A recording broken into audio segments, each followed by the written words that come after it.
Hello and welcome to the Wicked Pixelated podcast. I'm Anudis. Mike. Mike, guess what? What? This is the third episode on time. Yeah, we're being punctual this year. Yeah. Let's get all that fun stuff out of the way. Facebook.com/group/wickedpixelated. Go ahead and like us over there, or you can comment and ask us questions, which is always welcome. And most importantly, guess what, Mike? What? We're on iTunes again. Yeah! So yes, we are now on iTunes, so you can look us up, Wicked Pixelated, or you can go to SoundCloud and look up Wicked Pixelated, or you can go on YouTube and look up Wicked Pixelated. Either way, with all those three things, you can find us pretty much anywhere, listen to us anywhere at any time, and on all those podcast apps that you like, and you can hear the smooth, sultry voice of the Wicked Pixelated podcast. Wow, chicka bow, wow, chicka bow, wow. Let's start the show, Mike. We got some pretty interesting topics here. As unlike most podcasts, we always start with listener questions because the listener always comes first, especially the ladies. But women don't listen to the show. So, Alan Muir, you're our lady of the night. Which is slang for prostitute, I'm sorry. You're not a whore, Alan. You're not a whore. You're not a whore. You're a good friend. Alright, so you asked this question last week. We didn't get around to it. Alan Muir asks, if Bethesda were to announce a new Fallout game not developed by Bethsoft, who would you want to develop it? ? You got an answer for this, Mike? Because I know we were both kind of struggling on it. Yeah, I mean, this is a head scratcher. You know, as looking at this question, thinking about it for a while, and then it hit me. Fucking Rockstar. The fucking kings of the open world genre. Huh. So you'd want a that's interesting, because Bethesda obviously kind of has that loose narrative with just, like, loads of side quests and stuff. Mm-hmm. You'd kind of want, like, more of a straightforward story with more, like, activities and stuff on the side, huh? Yeah, absolutely, man. I mean, I feel like with the lore that they have and like the world building that they have with, with the Fallout series, like there's just so much potential for a really great story. And I mean, to be honest, I was not a fan of the story of Fallout 4. So I mean, I really want to see them right the wrongs of Fallout 4, and I think Rockstar would be the team to do it. Very interesting. I know, I'm sure Bethesda, again, I don't play the Fallout games, open world phobia and whatnot, but they definitely have, like, some jokes and, like, some humor in them, I assume, right? Oh, yeah, for sure, yeah. Cool. So, Rockstar with Grand Theft Auto series, fucking straight up jokes and parodying, so if it was just kind of like a comical post-apocalyptic world, where it's just like, ah, shit, I got radiation poisoning again. Yeah, they do have those kind of jokes. There's really? actually... Yeah, there's actually a cult that worships this unexploded atomic bomb in Fallout 3. Oh, isn't that the beginning of the game? Yep. Yeah. And they're even in Fallout 4. They just chill in this like totally irradiated area of the map, but they're totally unfazed by it for some reason. Let me tell you the story all about how my life got turned upside down, Mike. The reason I couldn't get into Fallout 3, because again, as I've explained, that was the game that broke me, was when I got out of the vault, and then all the DLC missions loaded at once, and I just set the controller down for 2 minutes, and I was like, nope. Oh, yeah, you had the year edition. Yeah, so it took me like a month to get out of the vault, just because I was like, playing it occasionally, and then once that happened, I was like, yeah, I'm not going to do this game.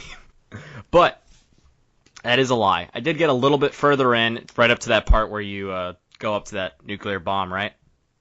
And because it's the start of the game and your persuasion is like super low, you can convince the guy to just unlock the door for you or something.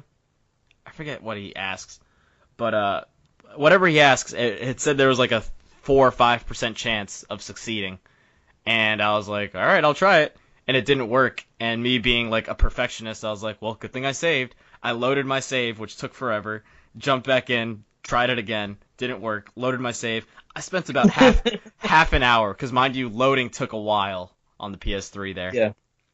And eventually it worked. I was like, aha, I beat the system. And I got in this room, and I'm not sure what was in there, or like what even happened, but yeah. And I was like, man, if I just spent like an hour and I'm still at this like just past the tutorial, I'm not gonna last in this world. So if Grand Theft Auto took it over, I still don't think I'd play it. Oh, dude, you know what would be crazy though? If they did like a fucking GTA 5, but like Fallout style, that'd be crazy. I mean, there's got to be some mods. No, I mean like if like Rockstar did have like Fallout and they just had and they had like an online mode, that would be insane. Like you could have people launch freaking nukes at each other and like. Oh, okay, like, yeah, that would be pretty awesome. I can't even like begin to imagine that. All right, for me, if I had to have anyone develop it, I went ahead and had to look up the name earlier, but Firaxis, the people behind the XCOM franchise. Now you got to think back to the fact that Fallout used to be a strategy game, kind of top down.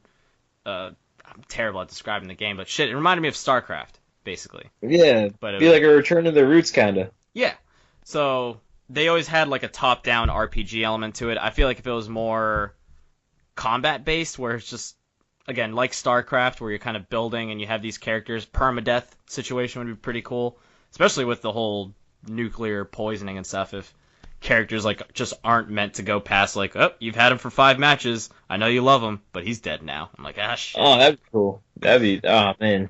Oh my god, which. The reason I said that was because of this game Pyre I've been playing.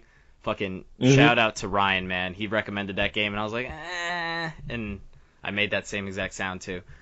And I finally went around to playing it. Fucking loved it. So I'll talk about that at the end. So yeah, Firaxis, that would be my choice for Bethesda. Moving now on. I'm just thinking about... Oh, what's up? You got more? No, I was just gonna say like that's just making me think of like how frustrating XCOM could be. Yeah, see, I never really got into XCOM. It looked good, but it was also one of those games I just never got around to on PS3. So I was just thinking like, yeah, I mean, the combat is really fun, but like all this resource management stuff, it just gets so stressful. So stressful. Yeah, resource management is what kills me with these kind of games. That's why I just pre-ordered Monster Hunter Worlds. Oh, yeah. What's our next question, Mike? Our next question is from Emmett Watkins, who asks us, what is your favorite old game? Old game. I'll go ahead and answer that one. So, we've answered this a similar question before, or at least discussed it with our favorite old games, and we usually go to PS2, PS1 generation. Excuse me, I haven't eaten, I just burped. And yeah, it's usually Crash Bandicoot, SSX, Def Jam. If I had to go older, in terms of like games that were hand-me-down to me on the NES or Super NES, I got 2 in mind.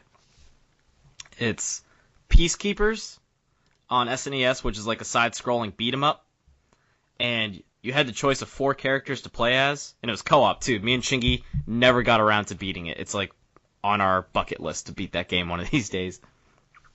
But it was kind of like I've never heard of that. Yeah, it's like a choose-your-own-adventure, sort of. So you have these 4 characters to choose from, side-scrolling brawler, just like Streets of Rage or anything like that. Double Dragon, I mean. And then once you reach the end of the level, it's like, all right, man, where do we go from here? And it's like you could either go to the nightclub area or like the downtown district, and then you got to beat that level. And it's just kind of like trying to figure out what order to do it in, like who has the easier boss at the end or who drops the most items. Because we'd get to this one segment where it was like a wrestling ring, and you had to fight like these 2 super heavy wrestlers, and they would just one-hit us, and we could never beat that fucking game. But goddamn, did we put a lot of time into it. And, that's crazy. Yeah. Secondly, it's Lethal Enforcers. It's just a shooting game, but they use real people. Like, you know how like old NES games would kind of do that? Like, they just pop up and then you shoot and be like, disappear. Yeah. Yeah, it was one of those, and you were just like a cop. You just kind of shot people, and I'd always shoot the civilians because it was funny. He's a rogue cop. He doesn't play by the rules. I don't give a shit. I just want to shoot stuff. So those are my two favorite old games. Games that no one's ever heard of or will ever get remade at any point in time. What about you? What are some of your favorite old games? Oh man, I think my number one old game is probably gonna have to be Vector Man for the Sega Genesis. Is that green dude? Yeah, yeah. So in Vaguely Vector remember Man, that. it takes place. Yeah, it takes place in this like post-apocalyptic future where fucking the whole Earth is just polluted to fuck, and like you play as this green robot who looks like basically like a bunch of like floating peas, just kind of like interconnected. Mm-hmm. And yeah, I guess you were like created to like fucking clean up the Earth. The story doesn't fucking matter. Like you're playing as this like green pea robot. The cool thing is it's like a side-scrolling kind of like run and gun kind of thing. But my favorite part of it is there are different parts, and you get like these different upgrades which actually transform Vector Man. I remember there's this one section of the game where you turn into like a rail cart, kind of like going on like a rail and like shooting shit, and then Like a Donkey Kong, like one of those like cart levels. yeah, kind of like that. Yeah, but like you are the cart, and yeah, it was really cool, man. Nice. I didn't. What system was that on? That was the Sega Genesis. Yeah, see that I never owned a Sega. That's why I just remember it, like seeing the case for it, but Yeah. never actually playing it. I'm sure my cousins had it. That's where I saw it. So And oh yeah, another one I got in mind is JJ and Jeff for the Turbo Graphics. definitely haven't heard of this one. It's so great. Anything So like Toe in Jam JJ and and Jeff, no. Okay. It's a it's more like Mario kind of. It's like a side-scrolling 2D platformer. You play as these two detectives, and you run around in these like really crazy like levels. You can jump, you can kick stuff, you can get pooped on by birds. There's like a lot of secrets that you can find. It's just a lot of fun, and it's got this really wacky and really Japanese sense of humor, and I love it. Nice. Yeah, I'm looking it up, and I'm like, this is weird. It's really really weird. I like the fact that you can get pooped on by birds, and apparently you can poop as well. Drop down your You can pants. poop it. I don't know. I'm seeing people with their Oh. pants down. All right, so I think I believe you can fart. I think, Ooh, or okay. I'm not sure if that's only the Japanese version. I know you can use like a spray can, and the Yeah. American version. I think in the Japanese version you straight up fart. Yeah, that's exactly what it is. So they show here a comparison between American and Japanese. There's apparently in the Mhm. Japanese version, the guy like has his back turned and he's peeing, and then in the American version, he just has his back turned, not peeing. Yeah, it's just yeah. That's weird. Censorship was so weird back then, where it's like we don't want to see pixelated ass cracks or assume that someone's peeing. Fix that shit. Dude, they're even like mad about like friggin' Mortal Kombat. Justifiably Even so. though I it's mean, just- you're fucking ripping off arms and limbs. But it's so pixely though. It's so pixely. It did not look realistic at all. No, the dumb thing was them censoring it by, like, the game was identical in every way, but they're like, if it's green blood, then it's okay. Oh yeah. If it's red, then it's sweat so now. violent. Sweat. Yes, sweat. Who the fuck sweats green? Anyways, those were our favorite old games there, Emmett. Thank you guys for asking the questions.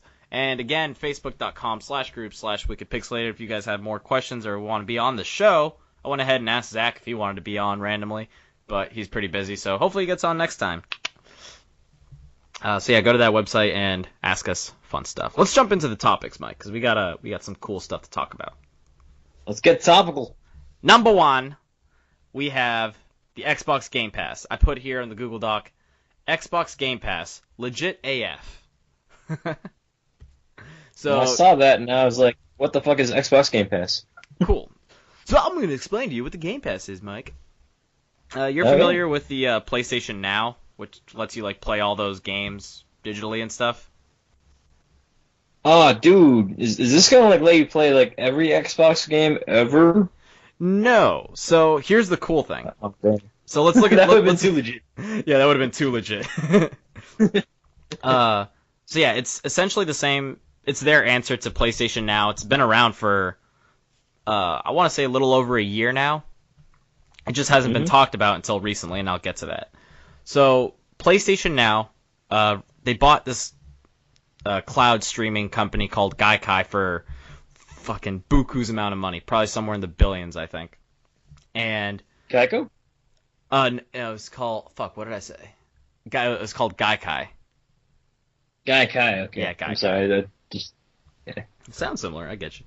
So they bought them, and like I said, PlayStation Now lets you play all these PS3 games, and it's kind of like Netflix for video games. You just like pay a subscription, get on there, and you're like, I feel like playing this game. Yeah. Problem with that is because it's cloud-based streaming, it's super accessible because you could just start a game and boom, you're in it. Now, there's going to be some latency. Like there's going to be a delay sometimes because you're streaming, essentially. So it became a problem, I guess, with Heavy Rain, where they literally couldn't finish the game the way they wanted to because, the section where you're driving that car on the highway, and it's like, you got to press this button fast, you got to do this real fast. Well... that was like the most frantic part of the whole game, I think. Yeah, I love that part, though.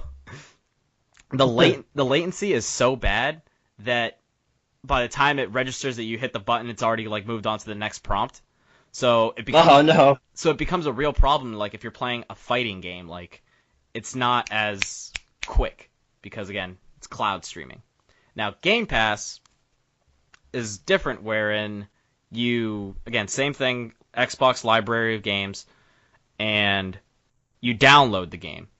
So you download it and you have it. And now you can play it, and there's practically no latency. It's the same as downloading any game. And even if the game gets taken off, like say, how movies leave Netflix, same thing. Games get taken off Game Pass and PlayStation Now. As long as the game is still downloaded on your system, it stays there. So if you download like Burnout Paradise 3 years ago and it's been taken off, as long as you don't delete it, you could still play Burnout Paradise. Wow. Cool. So you get what I'm saying, right? Yeah, it seems like Xbox is doing some cool shit. They just don't have anything for games. So, here's the kicker right now, Mike. All this, I'm just explaining to you what Game Pass is. This is what broke the news this week that became fucking huge. Game Pass announced that they will officially stream first-party games day and date with release, starting with State of Decay, Sea of Thieves, and Crackdown 3. Will be released. Wait. So you can download... Wait. Yeah. So what? Is this going to be the same as just buying the game? I'm confused. Sort of. So, think about this. And it's going to be with all first-party games. So any Gears of War, Forza, or Halo in the future, same thing. The day the game comes out for $60, you can pay $9.99 and play it for the month. What? Yeah. So, a game like Sea of Thieves, this game that's, has a lot of buzz behind it. I'm not sure if you've been following it. But a little bit, yeah. Yeah, people are super excited to play it, and they hear these great things. Now, if you don't want to pay $60 for it, you're like, I don't want to pay $60 for it if, all my friends aren't going to buy it, because then who am I going to play with, right? Waste of money.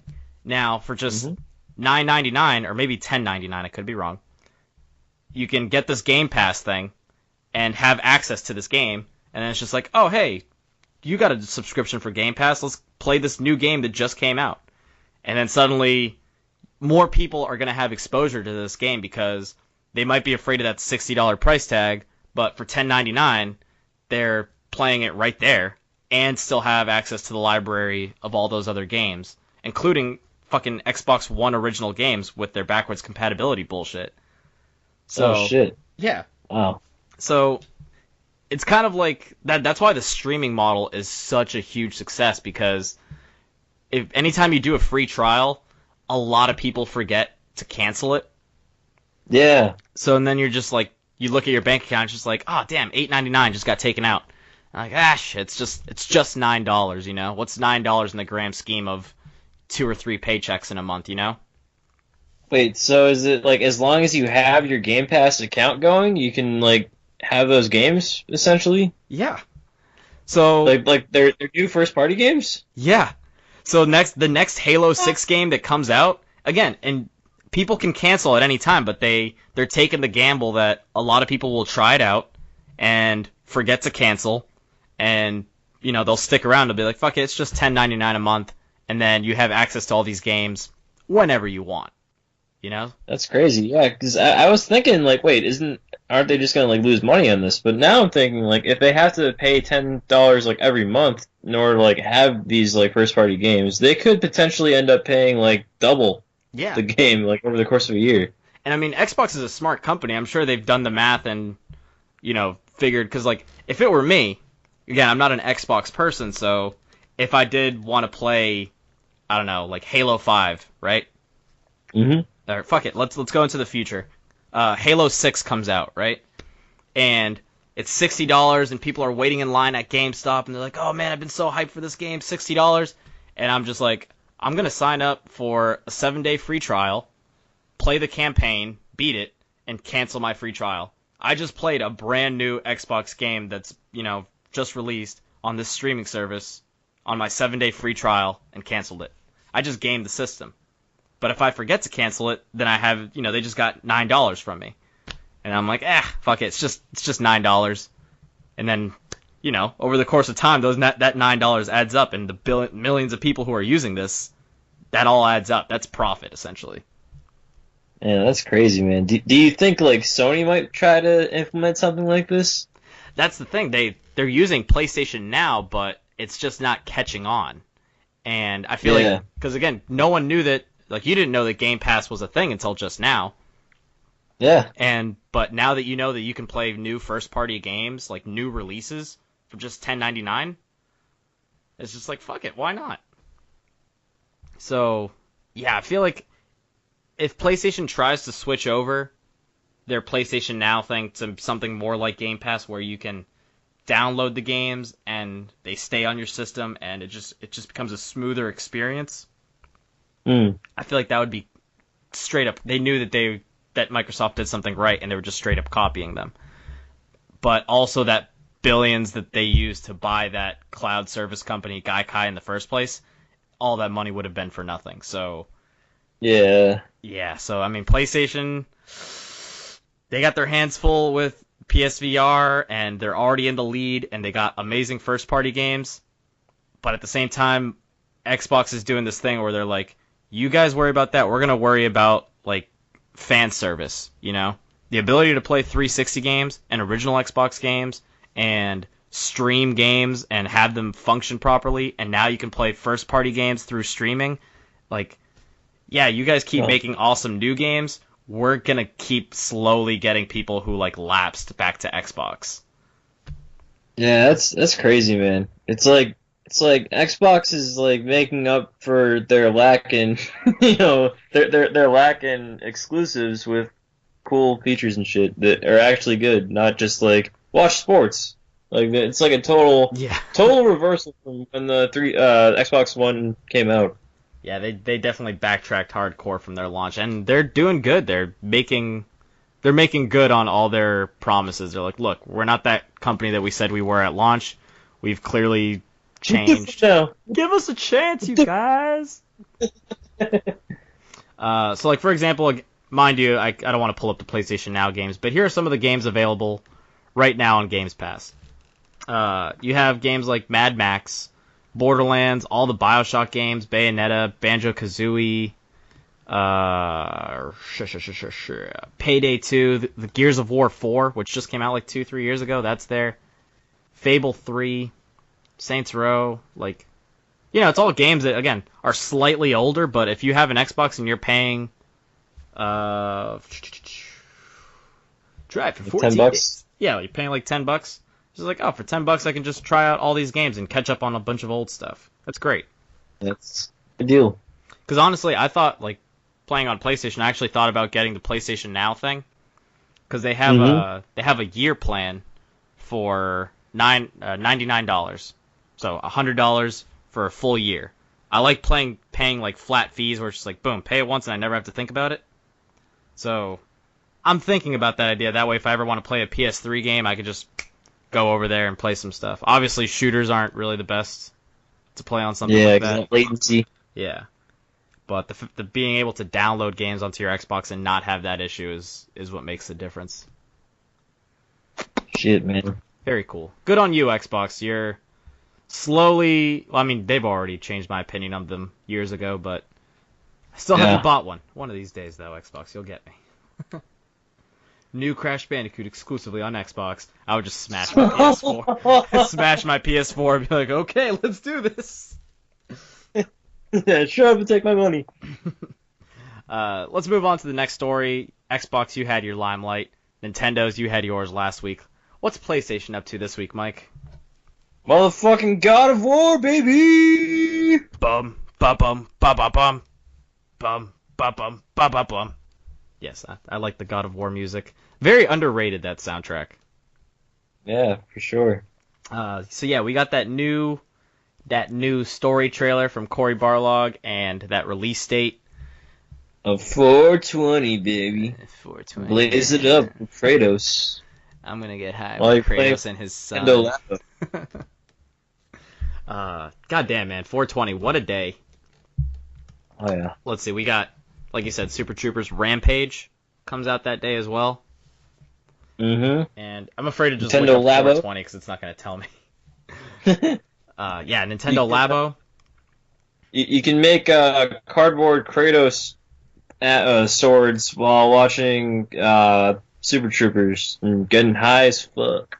Oh, dude, I can't wait for the memes of, like, on 420 with all these movies and games, because then people be like, I walked into Super Troopers, but I didn't see Kratos. Or I plugged in my Nintendo Labo, but I only got pulled over once. Or, I don't know. Just something like too high to keep track of all those things or something. So yeah, let's talk about this story trailer here. We see this is probably the most we've seen of God of War. All the trailers previously had like brief segments, really. Like we didn't get an overarching story. We kind of just saw what they call a vertical slice, like just this one segment of the game. What did you get from this story? Like, does this story intrigue you more than it has before? It does, yeah. Like we're seeing more of that, more of the relationship between Kratos and his son. We're learning there is some conflict that within the story about the son sort of like finding out about his true lineage, and we're also seeing a little bit of humor this time around, which I thought was a really nice touch for a God of War game. Yeah, humor is something that has been missing in this franchise for ever. I don't think it's ever had humor, really. But yeah, I do like that little tree dude. It's just like, oh, I'm the smartest man in the world. If you need my help, cut off my head. Like, okay, that's not how that works, man. So yeah, it's not a big deal, it's fine. Yeah, I'm super into this story. Again, happy we got a release date there. If you haven't heard, the game's story is gonna have no camera cuts, right? Oh shit! So it's gonna be like Birdman? Yeah, yeah, perfect example, Mike. Yeah, it's gonna be exactly like Birdman. So even like dialogue like that, where you're meeting new people, like the camera's just gonna go from like the back of Kratos and just kind of pan over to the front and then look over at the person for conversation and follow them, and then it'll go back to Kratos. But the camera will never cut. It's gonna be a constant moving thing. And I think that's fucking awesome. So cool.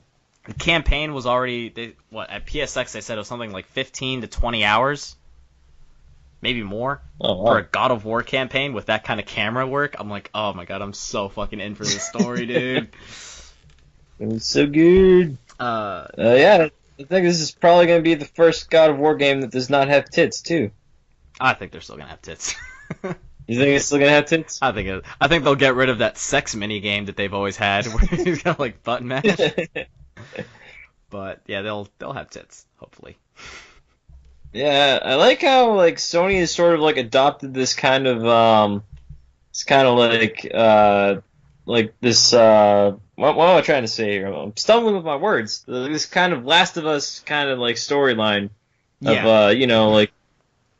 like a father figure taking care of like a child, getting the child like where they need to go. Yeah. Like I think it's cool that Sony sort of like adopted this kind of unique kind of like story, I guess. Yeah, I like it. People shit on it because people like to shit on things. What the fuck is going on out there, dogs? But it's like how to make a PlayStation exclusive, and it's like always behind the character, third person and just gorgeous. And then it was just like all these pictures of Uncharted, third person, behind the shoulder action game. Horizon, third person, behind the shoulder action game. God of War, third person, behind the shoulder action game. Days Gone, same thing. Last of Us, same thing. And I'm like, shit, you're right. But also, those games are great, so fuck you. Yeah, and I mean, I feel like every console has to have their thing, you know? Like, Sony's got this thing, Nintendo's got their, you know, quote-unquote casual thing, and Yeah. Xbox has nothing. So. Yeah, Xbox's thing was shooters. For the longest time, Yeah. it was always like, oh yeah, we're a better system. And I was like, all your games are shooters. Name me one good like story game. It was like, well, the story in God of War or fucking Halo or Gears of War is pretty good. I'm like, yeah, for 4 hours, it's a fucking shooter. But God, I miss those console war days where I would get into like legitimate arguments with people and just fucking shut that shit down. So petty looking back on it, but also very fun. Those were the days. Anything else to add on this story trailer? Oh, I got one more. The scene in the trailer where he's kind of like, they're like, oh, something in the god, like, you can't just kill a god. There's consequences to that. And the kid's like what? How do you know? And then later on, he's like carrying his body and like banging on the door like, help. I'm like, ooh. Oh, fuck. You think the kid killed a god and got, like, god cursed or something?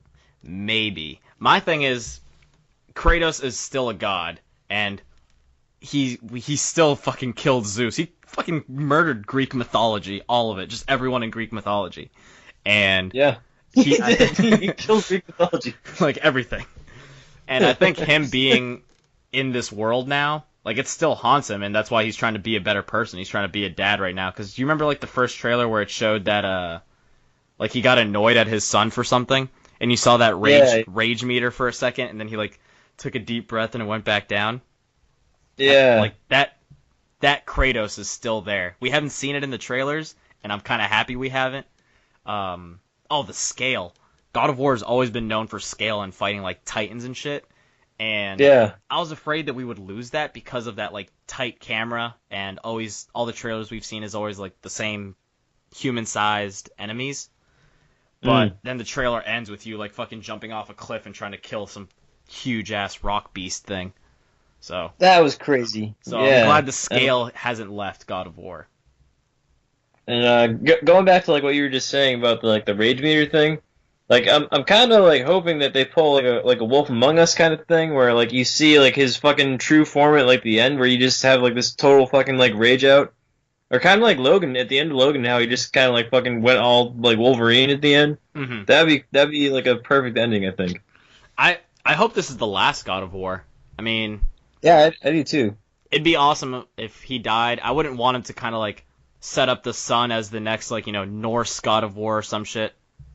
I think God of War just needs a proper send-off where Kratos dies. Like, yeah, well, technically, didn't he? Technically, he died at the end of God of War 3.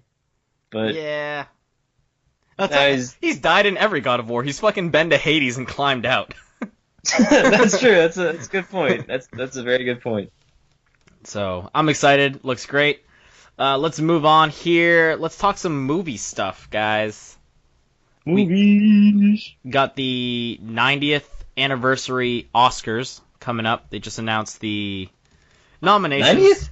Yeah, it's the 90th Oscars. Shit, man. Yeah, we're getting old. I mean, we're not 90, but... I remember the very first Oscars. And the winner for Best Picture is one of these two movies. Best Director goes to one of these two directors. Just the same two people nominated in like 4 categories. Now we have like crazy thing like documentary short, like short film adaptation, screenplay, cinematography, camera work. We need an Oscar for like the best mic holder, like best grip mic BC. Like what? I think we do have something like that, don't we? An award for the best person who holds the microphone? Okay, maybe not.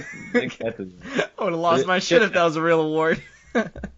They should have that, man. You got representation, man. It's all about representation.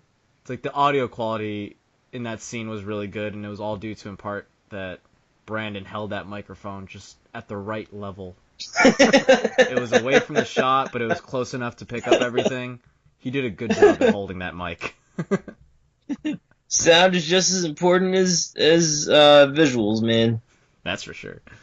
So let's go ahead and, again, plenty of categories. I don't want to talk about them all. I basically just want to ring through the top 4 here. So first, one of my favorite categories is Best Director. We have Christopher Nolan for Dunkirk, Jordan Peele with Get Out, Greta Gerwig for Lady Bird, Paul Thomas Anderson for Phantom Thread, and Guillermo del Toro for Shape of Water. Guillermo del Toro. So, of these movies, what have you seen? None. Bitch, you saw Get Out. I did not. No, I really wanted to though. Well, wait, you never saw Get Out? No, I never did. I really wanted to. Why did I just assume you did this whole time? What's wrong with you? I'm just kidding. Don't assume my movies. It's 2018, man. I watch whatever movies I want. But no, I mean I'm familiar with a lot of these movies, like what they're about. Like Dunkirk, that's the World War II one. Mm-hmm. Get Out. I know that has to do with like a black dude down south or something. Yeah. Lady Bird is this rebellious chick. Nailing him. Phantom Thread, I got no fucking clue. And then Shape of Water, Guillermo del Toro, this deaf chick wants to fuck a fishman. That's the best description. Like one word trailer descriptions. What's that movie? It's the one with the lady who wants to fuck a fish. Guillermo's just there shrugging. He's like, he's not wrong. Yeah. So of these movies, I have seen Get Out by Jordan Peele, and haven't seen the rest of them, unfortunately. But Christopher Nolan, one of my favorite directors. I don't know. If I had to pick a winner, I want it to go to Guillermo del Toro, just because he's been snubbed so much for so long. Because here's some fun facts. Guillermo del Toro has never won an Oscar. The same motherfucker. Yeah, Pan's Labyrinth. He was nominated. He was nominated for Devil's Backbone. I'm sure Hellboy got nominations for special effects, but Guillermo del Toro himself has never won an award. That's so shitty. Those are all amazing movies. Yeah. It was actually pretty interesting. The Golden Globes a few weeks ago, he won for Best Director. And he was up there, he was giving a speech, and he was just like thanking the people, and he's just like, all these stories I create have saved my life, and I'm glad that I was able to put these pictures out there, blah, blah, blah. And then they started playing that wrap-up music, with like the symphony, like it starts ramping up. You just keep going? Yeah, he did. He literally said, oh, please stop. It's taken me 25 years to get here. Please, just let me have this. And then everyone just like started applauding, and they stopped the music. They're like, well, it's Guillermo del Toro. Okay. That's awesome, man. That's awesome. Fun. Also, another fun side note, Christopher Nolan never won an Oscar. Really? Yeah. Again, I'm just looking at them as like directors. So he's been nominated for Inception. He was nominated for fucking what else? Dark Knight? No, I don't think The Dark Knight got him nominated for Best Picture. Or Best Director. Begins? Those movies weren't really nominated in like any major categories. If they won anything, it was like special effects or anything like that. Yeah.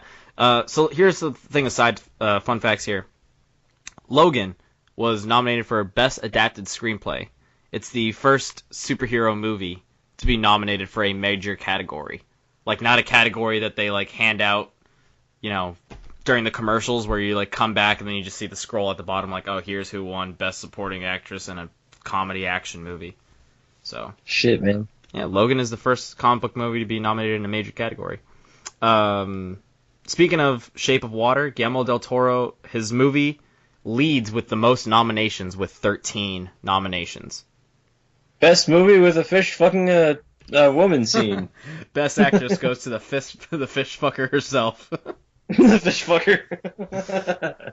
So, man, even if this movie doesn't win Best Picture and it doesn't win Best Director, that's still 11 other awards that they could win from sound design to supporting actresses to the mic guy holding the mic. yeah, all these categories.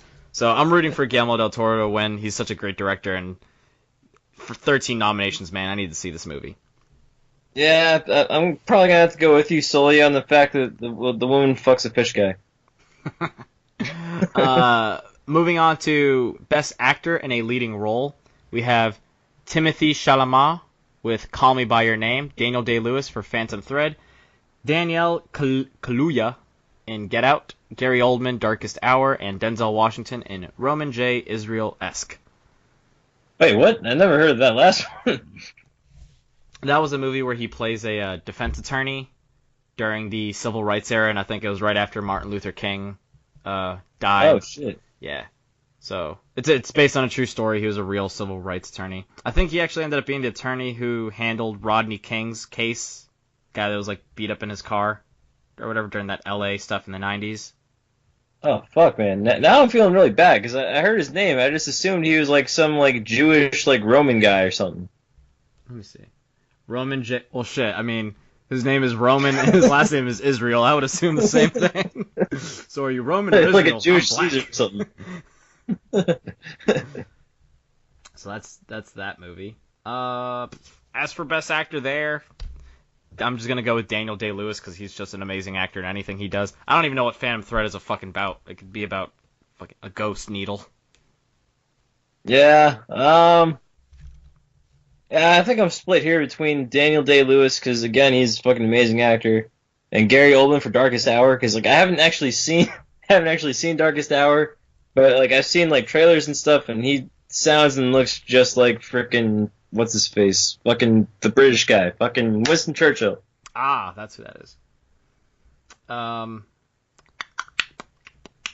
Moving on, there's another fun fact about Denzel Washington. He holds the record for most Oscar nominations as a black guy, if that makes sense. Really? Yeah, most nominated black actor. He has 8 nominations, or this one will be his 8th or 9th. Damn, I figured like Samuel L. Jackson would have won that or something. Samuel L. Jackson's great, but he also does a lot of garbage. Oh yeah, his thing was being in most movies. That's what his thing was. Yeah. Best Actress in a Leading Role. Sally Hawkins in The Shape of Water. A fish fucker. Frances McDormand. She's got my vote. Frances McDormand and 3 Billboards Outside of Ebbing, Missouri. Margot Robbie in I, Tonya. Saoirse Ronan in Lady Bird. And Meryl Streep in The Post. Meryl Streep holds the record for most Oscar-nominated female with, I want to say, no way is it 21. 21? No way. I'm just going to check it up right now. Fill the air with dead sounds and say things to cover up time. Meryl Streep, she's an actress. She does stuff. She's in movies. And I'm wasting too much time trying to look it up, so fuck it. Let's say she has 21 awards. It's probably horribly wrong enough. But she's been nominated a whole bunch. That's crazy. Moving on to Best Picture. I'm going to read off these names. You tell me what they're about. Call Me By Your Name. It's this movie where it's about these people having sex. This is Call Me By Your Name when you fucking me. Cool. That's the best picture right there. I love movies where they always want to say the other person's name that they're fucking. Best picture right there. Darkest Hour. This is Winston Churchill fucking giving that speech like, yo, we gotta fuck up the Nazis because they're fucking bad. Dunkirk. That's when, again, the British are like, oh shit, the Nazis. Okay. Only this time, civilians gotta save their people. Okay, we got Get Out, we got Lady Bird, Phantom Thread. That's a movie about a ghost who likes to sew things. Daniel Day-Lewis acting as like a really passionate ghost. The Post. Meryl Streep writes for the Washington Post. Oh, is that what that one is? I don't fucking know. I'm just making that okay, up. I don't know what it was about. Interestingly enough, directed by Steven Spielberg, yet not nominated for Best Director, despite being one of the most critically acclaimed directors. Really? Shape of Water, Ladyfucker. What do you think Three Billboards Outside of Ebbing, Missouri is about? I think that's literally what it's about. Just these three billboards throughout the whole movie. The Is it an, camera just stays on them. it's an animated Start to movie finish. where it's just like people in the billboards talking to each other? Like, That'd oh be man, did you crazy. see that red car drive by? Yeah, Yeah, that's the one movie I saw the name but have no idea what the fuck it's about. Those are the Best Picture nominees. I hope it goes to anyone. Nothing really speaks to me there. If it goes to Get Out, that would be. If it goes to Get Out, that would be fucking awesome. Let's hope it goes to that. Let me rattle off these last few facts here. Wonder Woman got 0 nominations despite being really good and doing an Oscar push for like for your consideration thing. Still nothing. Oh shit. This one's pretty weird. Disaster Artist absent from nominations amid sexual assault allegations from James Franco. Wait, what? Yeah, so mind you, Golden Globes just a few weeks ago, he won for Best Actor in the Disaster Artist. It was nominated for Best Picture and all these other categories. Disaster Artist is a good fucking movie. And then some lady accused James Franco of sexual assault, and this really good movie that won awards at the Golden Globes is somehow not nominated for anything in the Oscars. Whoa. Wait, so what the fuck, man? Like, They probably won't admit that, but it's also extremely convenient. that's wow. Yeah. Well, I mean, shit, like, granted, I'm not saying, like, Baby Driver is some Oscar-nominated movie, but had Kevin Spacey released a good movie, an Oscar-worthy movie last year, with all the shit that went down with him, he probably wouldn't be nominated at all. That's true. Yeah. But, I mean, I don't know. Like, I feel like I don't know. Like, there's just too many fucking people in Hollywood doing bad shit, and it's not cool. Exactly. Like, if these are still allegations, mind you, not 100% confirmed or denied from either side, but Right. the idea of it being out there alone was enough for the Oscars to not even throw it in a category. Can you imagine Tommy Wiseau at the Oscars? We did it, Oh, hi, Mark! guys. We did it! Alright, moving on to some more movie stuff. We got our classic segment here. Trailer Talk Boys. Yeah. 3 trailers. One of them's not even a trailer, really. It's Dundee. Yeah, it's just, yeah. Did you end up finding out, like, what that was? Or hearing about it? I did. Yeah, that's, Danny McBride plays Crocodile Dundee's son, I guess. Yeah. The son of a great American hero or something like that. Australian here. Australian hero, thank you. So I saw that trailer. Fuck. Like, it had the green band thing, and it had, like, the little logos at the bottom and stuff. Turns out it's just a Super Bowl ad for Australia. Wait, what? Yeah, like, it's not really a movie. You know those Wait, commercials? Dundee? Yeah, you know those commercials where they're like, oh, come on down to Florida, and it's just like a commercial for the state, like, hey, visit us, we got all these things. Yeah. That's what that is. It is a Super Bowl commercial. Well, it's like teasing for the Super Bowl. They're gonna have a Super Bowl commercial that's basically just gonna be like, hey, come to Australia. So they got Danny McBride and they got Chris Hemsworth. There's another trailer with him. But yeah, it's not really a movie. It was set up to look like a movie, but it's just a trailer for Australia. That's very misleading there. Yeah, kind of a disappointment. Granted, it came out like days after too. I wish they were like really forward about that at the beginning. Like, here's a teaser trailer for a Super Bowl ad for Australia. Because I actually kind of would have mind seeing that movie. Be like, Dundee, back from the 80s? Fuck it, let's see what you guys can do with it. Yeah. Let them have it. Interesting. Oh, so moving on, or did you have anything you wanted to add to that Dundee thing? No, not really. Just it would have been funny seeing fucking the most Australian guy ever having fucking Danny McBride as his son. It's like them just going on adventures together and just fucking Danny McBride just fucking everything up. Unfortunately, it is but a lie, son. Moving on, this was an animated movie. It was Suicide Squad, Hell to Pay. So, you're not really familiar with the DC animated universe, I guess, if there was such a name for it?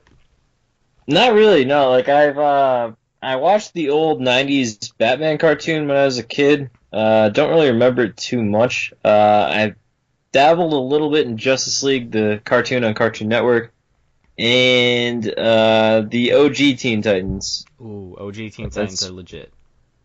Yeah, legit as fuck. Looking at the DC animated movies, there's this fucking badass collector's set that I really want. It's the 10-year anniversary, and it has over 30 animated movies. I didn't realize that it started with Superman Doomsday, an animated movie. I think it even used the same art style as animated Superman movie, or the animated Superman show. But these are all just animated movies, and they're all surprisingly really good. You have Batman Under the Red Hood, which was like Jason Todd's story. And these are also pretty graphic. We noticed in the trailer that Suicide Squad was rated R. That surprised the shit out of me. I was like, whoa, that's more intense than the live action one. That was just PG-13. Dude, Batman Under the Red Hood is also rated R. I'll send you a link to like the opening scene. If you're not familiar with the character of Red Hood, it's Jason Todd's Robin, where the Joker beats him with a crowbar.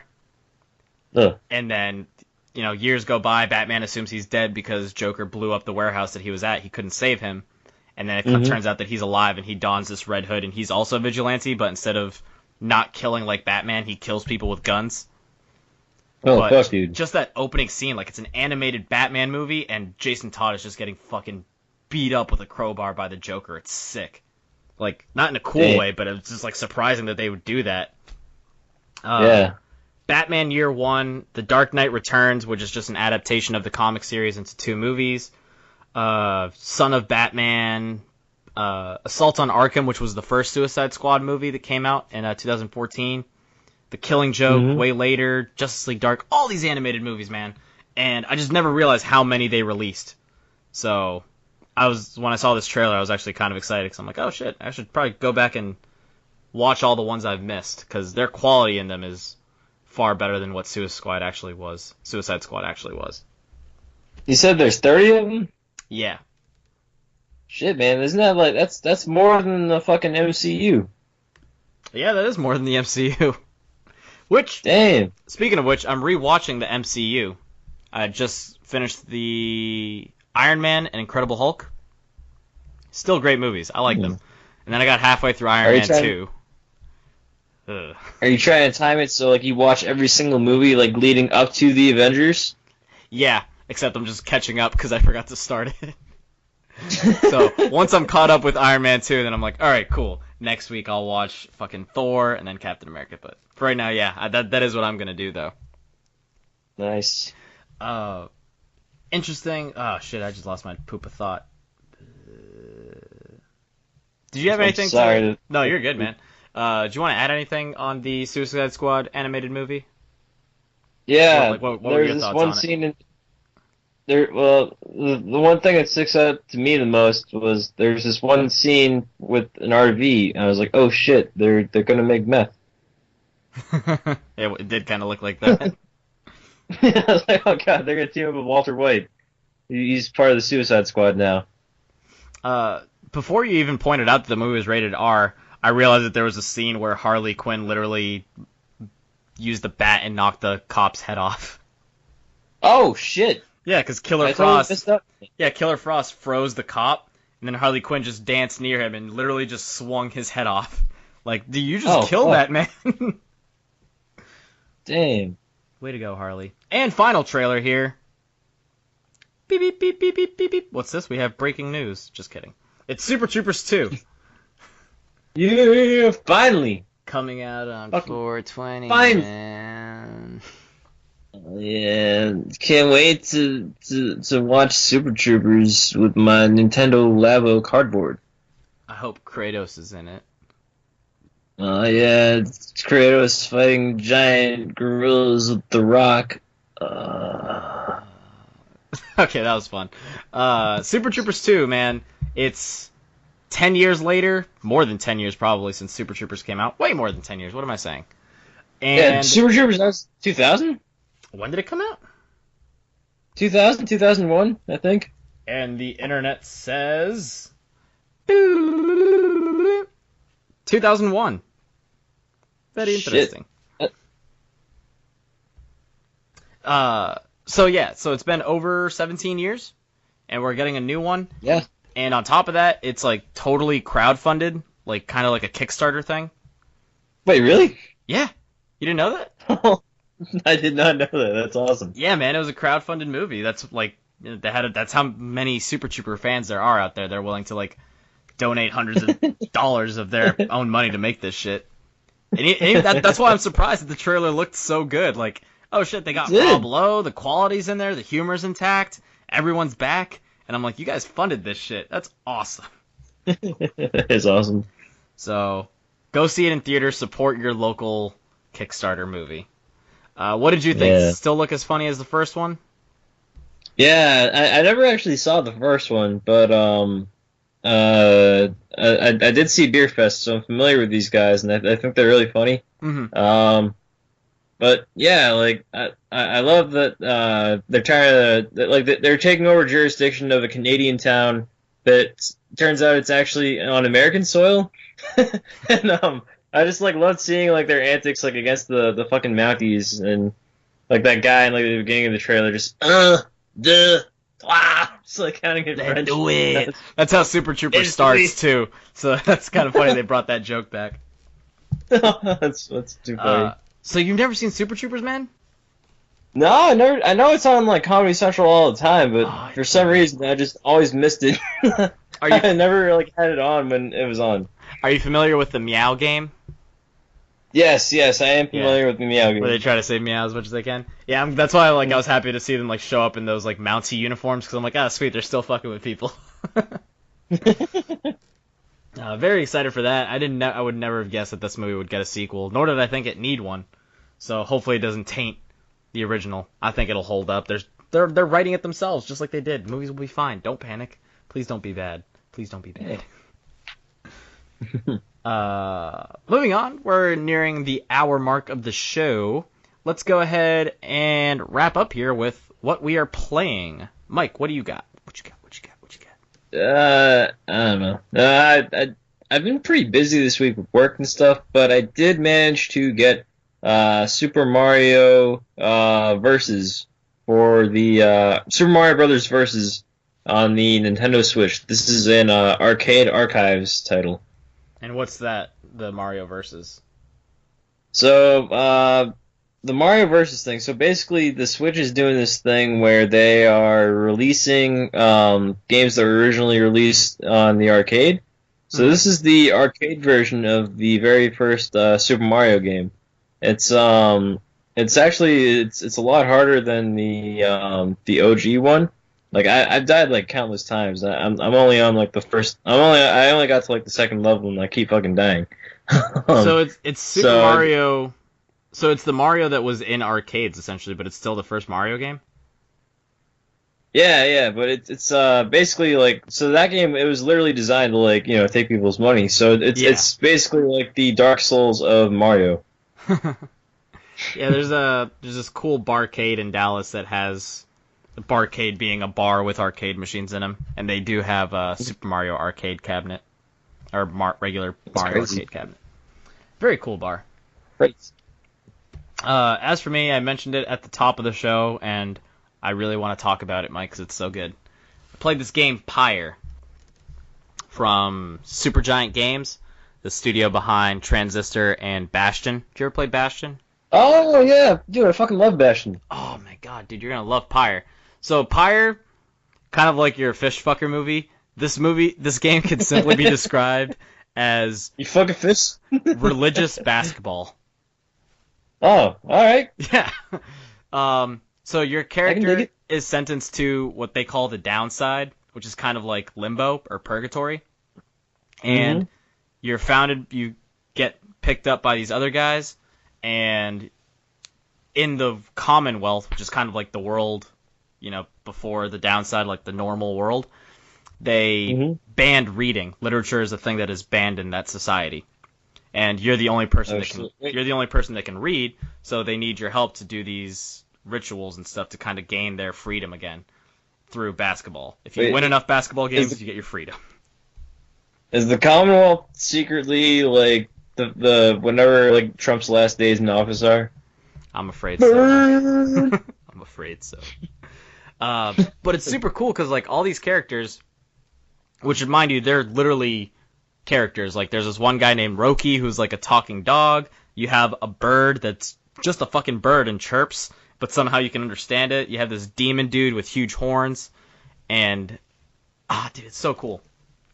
So in the downside, you're going around and you're meeting all these other teams because obviously you're all competing for freedom.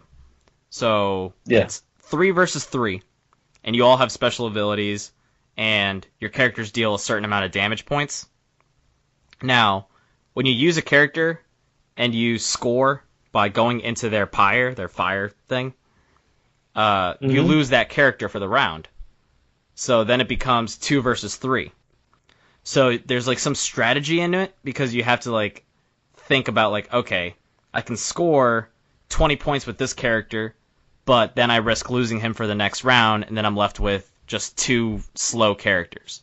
So Shit! I hate balancing that kind of shit up. Man. yeah, but it also works vice versa because then they'll score, and then it becomes 3 versus 2, and then it's just like, oh, I can score easily, but you gotta like still be careful because they can score again with just 2 characters, and then the other character comes back the next round. The interesting aspect of it comes from the fact that all these characters have a history with each other in terms of like why they're down here. So they've all wronged one another in the past life in the Commonwealth, which is why they're down here. So if you win, obviously that puts you up in the ranks and it knocks them down, and then they despise you. They're like, oh, I hate you. Like, why would you do this to me? Like, now I'm here. And then once you reach the very end and you do what they call a liberation, right? The winner of the game gets liberated and you're freed to the Commonwealth. And now that character is out of your party for the rest of the game. And that's it. Oh. And then, Shit! Wait, so you're trying to like liberate your whole team? Is that what the goal of the game is? Yeah, exactly. So that again kind of goes into planning strategy. Like you have a really good character, so obviously you don't want to liberate him because he's your best character. But through dialogue and learning their backstories, you see that they've all been wrongly sent down here because the Commonwealth is like a corrupt government. Where this one, all right, here's one of my favorite stories.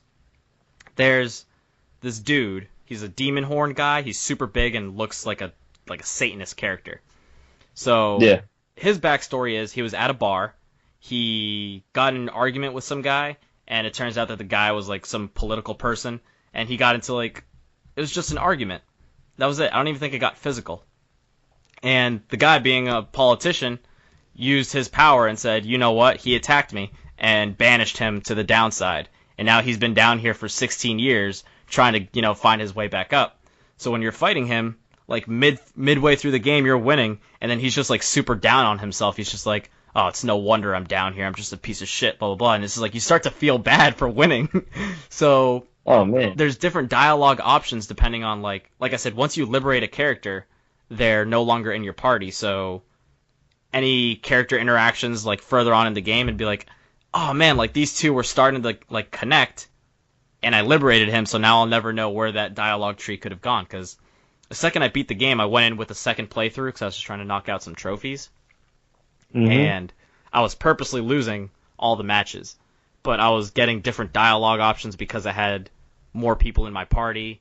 I was learning why certain characters had vendettas against other teams because they were still in my party, and it's just really interesting, like, dynamics there. Like, you kind of choose how you want the story to play out. In the end, it has, like, this epilogue thing where you can kind of see how every character, both the opposing teams and yours, like, how they survived, or, like, what happened years later.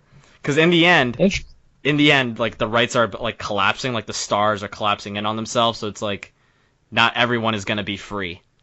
And you don't know when that is. So I'm playing this game, and I'm like, fuck, I think this is the last one, and I still had, like, 5 characters left, and I'm like, you can only free one of them, and I'm like, oh god, who do I free? They all, like, deserve to be free. Oh man, that's crazy. So it almost seems like no matter like if you try to do the right thing or if like you just lose, it's like a lose-lose kind of situation kind of. It's not a lose-lose because everyone deserved the right to be free. So it's like even losing a game, like granted, I'm a perfectionist, so when I lost, I just fucking loaded my save like a cheater. But had I not played the game that way, if I'd have lost a game, I would have kept going because I would have been like, that's fine. They beat me, even if it was by 1 point. But like now that I know that character is like happier, if that makes sense. It was just like, oh my god, I'm this much closer to freedom. I'm gonna see my wife soon, and I'm like, I'm okay that you won this round. You could go see your wife. So yeah, it's very, very interesting game. I platinumed it. I loved it. So thank you, Ryan, for that. Next week on the Wicked Pixelated podcast, Monster Hunter. It's pre-ordered. It's downloading. We'll see where that train goes. And yeah, I'll be playing it alongside you. I'll probably be picking it up either tomorrow or Saturday or something. Dude, do it up. I'm actually working like 2 to 10, so I can actually play late at night, and then I'll be off Sunday, Monday if you want to play like all day Sunday or something. Fuck yeah, dude. Let's do it. Fuck yeah. You just heard it live, folks. We just planned a date. Woo! There, 5. If you're still with us, thank you, and let's get all this stuff out of the way. Once again, facebook.com/group/wickedpixelated, where you can ask us questions, listen to the show where we post it, and you can listen to us over on iTunes, SoundCloud, YouTube, and any podcast app by looking up simply just Wicked Pixelated. We post a video of the podcast, which is really just a thumbnail that I love doing, and it's just us talking. And hopefully we'll have a special guest on soon. It's been a while. I'm actually thinking about having a certain person on here that you don't know, Mike, but would actually be super, super cool. Ooh, I'm excited to meet them. Yeah. He has a cool accent. Oh, good. Oh, yeah. So that's been our show. Thank you for listening, and like, share, and subscribe. And make sure to stay tuned. Click on the thumbnail for this and the thumbs up. And follow me on Twitter. Oh, yeah, shit. Yeah, that's actually a real thing you should do. Follow me on Twitter and Instagram at WickedPixelated.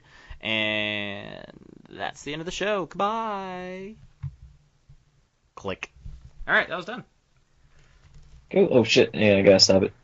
Stop, Mike, stop!